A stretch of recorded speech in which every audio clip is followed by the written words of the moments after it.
Hey guys, this is the Great Jedi and welcome back to the channel. Now before we get into the video, please consider subscribing, smashing the like button, commenting, and hitting the notifications bell down below. Anyways, let's jump right into the video. Okay guys, this is my second time recording it because the first time it didn't record my audio, which I don't know why. But this is part 2 of the release notes. So I'm just going to be going over the main things, not every little detail. I'll make sure to link the patch notes in the video description down below, so be sure to check that out. And or also my video that I did, my last video, because I went over the CT. But let's get right into this. So the features that they're adding are the two new heroes, BB-8 for the Resistance and the BB-90 for the First Order, are now available. Supremacy and Instant Action are now available on the new planets Takodana, Jakku, and Agent Kloss. Added new capital ship interior maps, the MC-85 Star Cruiser and the Resurgent class Star Destroyer as part of the Supremacy game mode on new planets. Hero Showdown is now available on Agent Kloss. The new emotes have been added for Finn, Thumbs Up, and Kylo Ren Showdown, unlockable via milestones. I really hope those work. They added some quality of life features. They added Air Selector to Supremacy, including the option for matchmaking in any game. Droidekas units are added as AI players on co-op and instant action. They'll go into detail about the hit markers, but I already talked about that in my last video, so we're just going to skip that. Basically, they're changing that in the Flame Trooper range UI. They're changing. Now for hero changes, they added the ability Crosshair for Kylo Ren's Frenzy and Emperor Palpatine's Chain Lightning.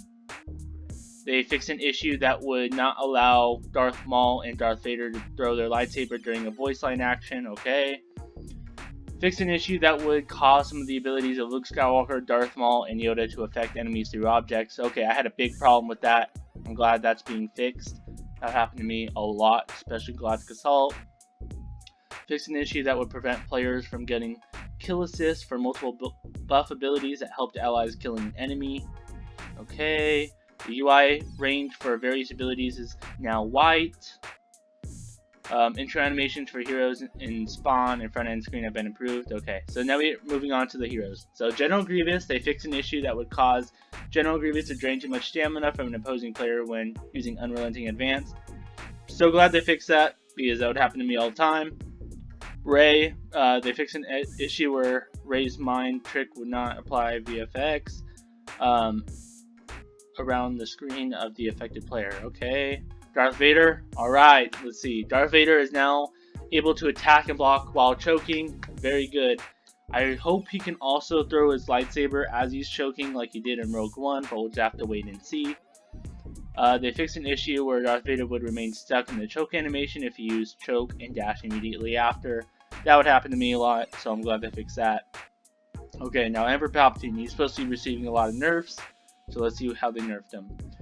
They removed the slow movement on Dark Aurora. That's cool because that would lead into a glitch where heroes could run slow. Then we have reduced single-handed damage from 15 to 14. Okay. I didn't feel like they really needed to nerf the single-handed damage because it already sucks. But anyways, reduced double-hand damage from 32 to 28. Okay, I agree with that. Reduced chain lightning radius from 26.25 meters to 18 meters. Okay, good job, DICE. I definitely agree with that change. I would say the reason why that is just so overpowered is because you can be like on the other side of the map from Palpatine. He can still hit you from the chain lightning. So I'm glad they nerfed that. Various visual improvements to Dark Aurora VFX. Okay, they reduced Emperor Palpatine's damage against the TX-130. That's good because he would just melt those tanks like super fast. And they fixed an issue where chain lightning could occasionally go through blocking. Yes, yes, yes. Thank you so much. That would kill me all the time. I'd be a blocking hero with low health, and then I'll be on Naboo or something in that hallway. He'll just come around, use chain lightning, and go through my block, and I die. So that was very annoying. I'm glad you guys fixed that. Moving on to Anakin Skywalker, he's also getting nerfed. So the pressure star card reduced value from 10, 20, 30, 40 to 10, 15, 20, 25. Okay. They reduced Passionate Strike. First strike damage on troopers and reinforcements to 130 to 70. Okay, I would say for Passionate Strike, the first strike from 130 to 70. Okay, and they reduced the Passionate Strike damage on troopers and reinforcements to 250 to 180. I agree with that change for the reinforcements, but not troopers, because I believe that if you have, because the heavies are at that much health, and you go ahead and you do the passionate strike ability, that takes time for animation. That's not as fast as a strike for him. So that should at least kill a heavy, because otherwise you'd have to just hit him twice, which is faster. So because he'd have to do passionate strike and then hit him again. Well, it's just faster to just hit him twice. So I wish they would keep the 250 with troopers so that you can instant kill heavies, but we'll just check them out after this update. They reduced the base damage of Heroic Impact. I think they mean Heroic Might there, because that's not the name of the ability. Heroic Might to troopers and reinforcements from 120 to 100. I agree with that, as long as they don't nerf that star card that allows them to add extra damage to it, because I still want that. I'm okay with it not instant killing heavies, but I still want it to instant kill normal troopers like Assault, Officer, and Specialist, because that would be his only instant kill ability if he had that star card, except for Passionate Strike, but that takes animation time. And his pull, unless they nerf that star card too. But anyways, moving on to Massive Strike star card, Anakin Skywalker deals more damage with his lightsaber attack, but his stamina costs are increased. I definitely agree with that nerf right there. It's good to balance out something like that, especially if he's able to do more damage. It should take more stamina, just like General Grievous. So, moving on to Count Dooku. Added a yellow circle around the crosshair to show Dooku as a critical hit available when his initiative star card. Okay, now moving on to Yoda. Fix an issue where Yoda's presence ability would not display the right amount of friendly characters who will be affected. Okay. Fix an issue where the intended effects from Yoda's presence ability would not apply if the ability was used in mid-air. Okay, so fix an issue where users could not receive a jumping advantage while using his abilities in mid-air. Interesting. Are they talking about Yoda's flying trick right there? Huh. Interesting. That means he won't be able to like jump really far or fly anymore, because I thought I don't know why they would take that out. That makes it unique for Yoda. Like, it gives the people that are like veterans, it gives them something. Oh, I know I have this advantage because you know this more knowledge. But I don't know. We'll just see how he is. Fix an issue where users could receive a jumping advantage while using the push ability midair. What? What? They're taking that out. So if you guys didn't already know, Luke Skywalker could jump farther. It was also my last tips and tricks video, where he would force push and then go higher. And I guess they took that out because I guess that was a bug. That's weird. I thought that would be cool in that, because that's unique to Luke. But alright, that's interesting. Kind of sad about those two. I didn't know those were bugs. I thought those were intentional, but okay. Moving on to Item Versity, they fixed an issue where Item's droid shield could not be manually deactivated. Okay. Finn fixed an issue with Finn's a fight you can win, while milestone not tracking progress in co-op while eliminating First Order troopers. They have a Han Solo. Oh, looks like Han Solo's getting a buff. They increased damage to troopers for the shoulder charge ability from 150 to 200, so that's good. So you can definitely do more damage. For Bosk, we timed the UI elements. Okay, so I hope they fix Bosk's bugs, because I have not been enjoying them lately.